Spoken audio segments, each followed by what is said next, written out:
Shalom, selamat pagi Bapak Ibu saudara terkasih. Sidang Jemaat GSCA Peniel Surabaya dan GSCA Cabang Anugerah Kemendung.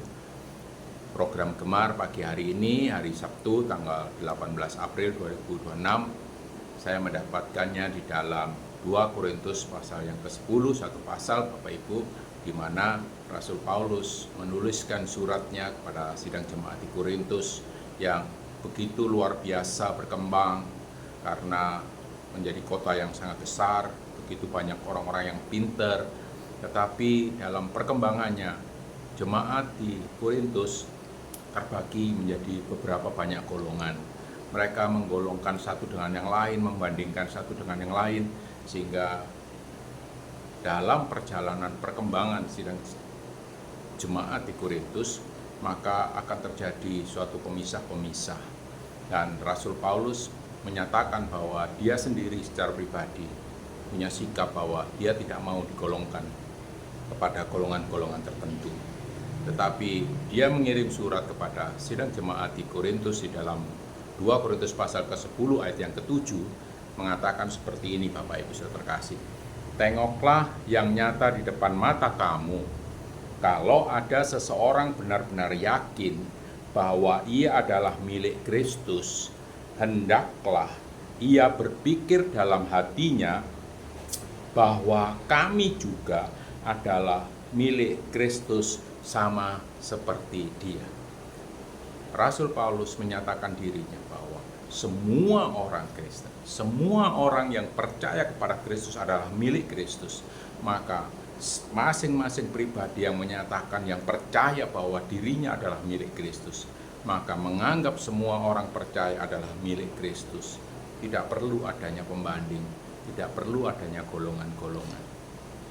Sehingga apa? Kita mungkin hari ini juga terjadi hal-hal yang seperti itu. Sehingga akhirnya terjadi pengkotakan-pengkotakan. Firman Tuhan katakan bahwa kita ini adalah satu tubuh Kristus. Ada yang menjadi tangan, ada yang menjadi kaki, ada yang menjadi telinga, ada yang menjadi mulut, dan lain sebagainya. Seluruh satu tubuh, semua tidak sama. Tapi masing-masing anggota tubuh itu saling menopang, saling menolong, saling membutuhkan satu dengan yang lain. Bersatu erat di dalam satu tubuh Kristus. Untuk apa? Untuk bergerak bersama-sama. Sehingga Rasul Paulus sendiri mengatakan bahwa di ayat yang ke-17 mengatakan seperti ini. Tetapi barang siapa bermegah, hendaklah ia bermegah di dalam Tuhan. Maka setiap anak Tuhan dalam kegerakan apapun yang saat ini terlibat dalam pelayanan, mari kita bermegah hanya di dalam Tuhan. Mari kita bermegah karena Tuhan yang memilih kita. Bahkan di dalam 2 Korintus pasal 11 ayat 30 nantinya, kita akan mendapatkan bahwa kalau aku mau bermegah, maka aku akan bermegah karena kelemahanku. Rasul Paulus menyadari bahwa kita ini sebetulnya tidak layak untuk melakukan segala apa yang menjadi pekerjaan Tuhan. Tetapi Tuhan mampukan, Tuhan layakkan. Sehingga kita perlu menyadari, di luar Tuhan kita tidak mampu. Kita perlu satu dengan yang lain, sesama anggota tubuh Kristus, saling menopang satu dengan yang lain, saling memperhatikan satu dengan yang lain. Tidak mungkin kita bisa berjalan sendiri, atau tidak mungkin kita akan bisa melayani Tuhan sendirian. Kita saling membutuhkan satu dengan yang lain.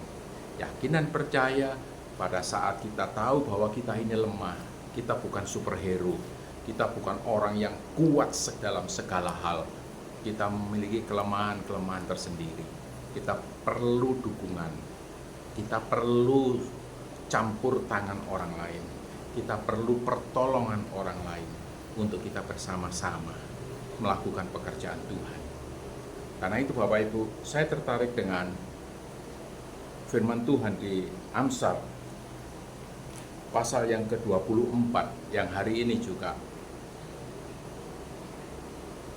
menjadi ayat pokok bacaan, Di dalam Amsal pasal 24 ayat 27 mengatakan seperti ini. Selesaikanlah pekerjaanmu di luar, siapkanlah itu di ladang, baru kemudian dirikanlah rumahmu. Hari ini kita perlu tidak melihat ke dalam kebutuhan rumah kita. Rumah kita di surga sudah Tuhan sediakan. Tetapi yang kita mau tengok, kita mau lihat, kita mau fokus pekerjaan yang hari ini Tuhan percayakan dalam hidup kita. Kita persiapkan ladang Tuhan itu, karena ladang Tuhan sudah menguning di dunia ini. Kita terus mau persiapkan. Untuk apa? Untuk terus agar kita sebagai anak-anak Tuhan bersama-sama, bergandengan tangan satu dengan yang lain untuk mengerjakan, kalau istilah pertanian, menggarap ladang Tuhan itu untuk siap. Siap apa? Siap ditanam. Siap apa? Siap dipelihara.